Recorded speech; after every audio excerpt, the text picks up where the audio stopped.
Hello viewers, সবাই কেমন আছেন? আশা করি সবাই ভালো আছেন। আজকে আপনাদের আমি বলবো, যাদের জ্বর আছে, কাশি আছে কিন্তু করোনা না, এটা বুঝবেন কি করে? প্রথমত হলো যে যাদের করোনা তাদের জ্বরটা কিন্তু 101 এর উপরে থাকে, আর হলো তাদের স্মেল গন্ধ পায় না খাবারে, এবং স্বাদও থাকে না, রুচি থাকে না। এটা একটা ব্যাপার আছে। যদি আপনার জ্বর 101 এর নিচে আছে বা 100 আছে এবং কাশি আছে, তাহলে এত ভয় পাওয়ার কিছু নেই।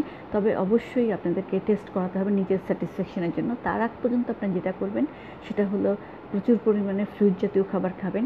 সেখানে আছে হলো লেবুর শরবতটা খেতে পারেন।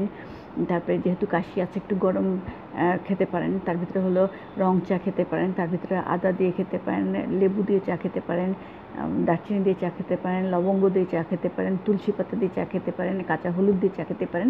এগুলা প্রত্যেকটাই কিন্তু আপনার হেলথের জন্য, এবং এক একটার কিন্তু এক একটা কাজ আছে। কোনোটা জ্বর কমাচ্ছে, কোনোটা আপনার কাশি কমাচ্ছে। এটা বিভিন্নভাবে কাজ করছে শরীরে। আর প্লাস হলো গলাটাও একটু পরিষ্কার থাকে, যে কাশিটা থাকে একটা ডিস্টারবেন্স। তাছাড়া অনেকের আবার কাশির কারণে বমিও হয়, তাহলে সেই জন্য কিন্তু আপনারা স্যালাইনও খেতে পারেন।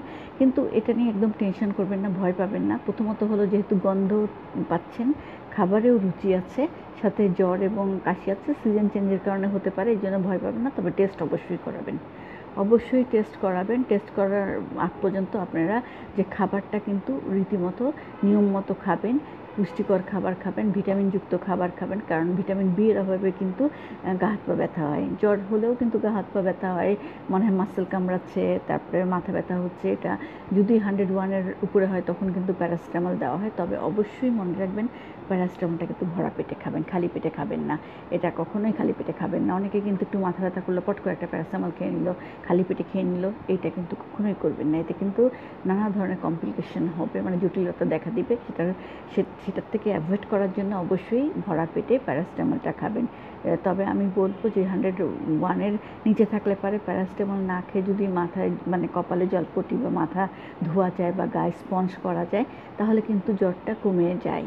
আবার দেখা যাচ্ছে এক্সিলাতে যদি এই মানে এক্সিলাতে যদি আমরা ঠান্ডা কিছু কাপড় ভিজিয়ে মুছে দিই, টাওয়াল ভিজিয়ে মুছে দিই, বা গ্রোইনে বা পায়ের মানে পায়ের নিচে মানে হাঁটুর নিচে যদি আমরা মুছে দিই, বা ওখানে কাপড় ভিজিয়ে পেঁচিয়ে রাখি, তাহলে দেখা যাচ্ছে ওখানে কিন্তু হিটটা ওখান দিয়ে বের হতে সাহায্য করে আর কি।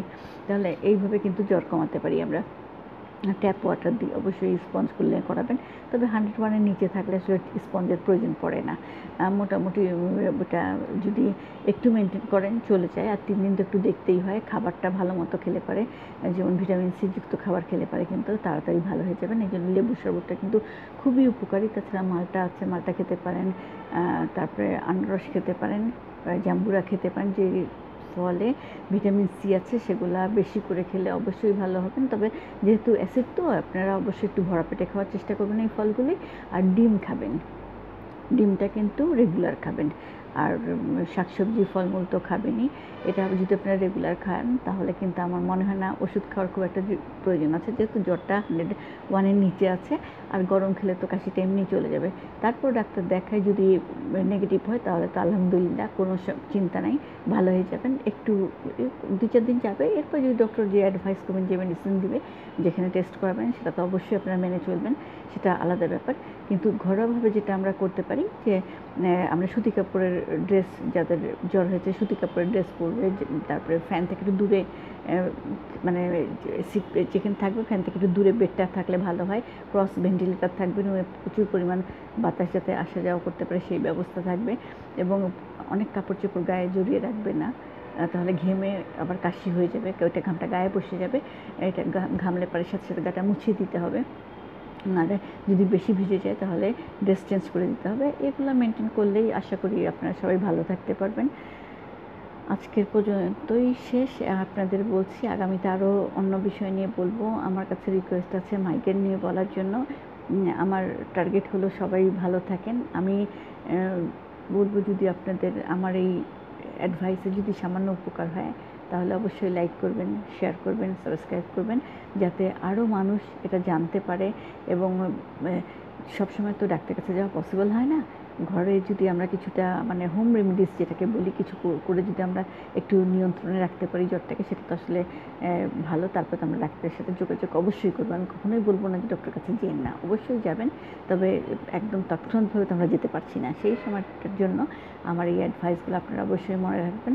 ভালো থাকবেন, আল্লাহ হাফেজ। নিজেকে সেফ রাখবেন, সেফ থাকবেন এবং অন্যকেও সেফ থাকতে সাহায্য করবেন।